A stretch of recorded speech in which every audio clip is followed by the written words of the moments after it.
Operatore di Contarina impegnato nel giro di raccolta porta a porta, aggredito e picchiato da un residente che era infastidito dall'attività. È accaduto la scorsa settimana a Castelfranco. Soccorso e medicato, l'uomo ha riportato una prognosi di 15 giorni.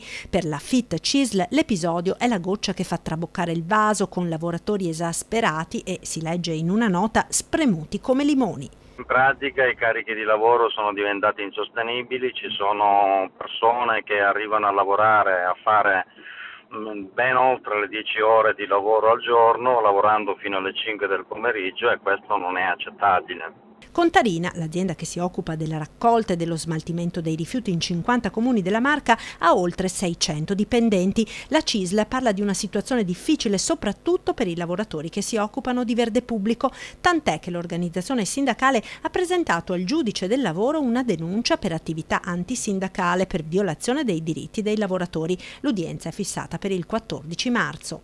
Si riferisce a tutta una serie di violazioni di condizioni contrattuali che l'azienda non ha rispettato, trasferimenti illegittimi, lavoratori trattati come pacchi postali. La CISL ha chiesto un incontro con l'azienda in prefettura, azienda che risponde con una dura nota alle accuse del sindacato, ribadendo che la dichiarata esasperazione del personale non trova riscontro nei dati reali forniti proprio alla CISL qualche settimana fa.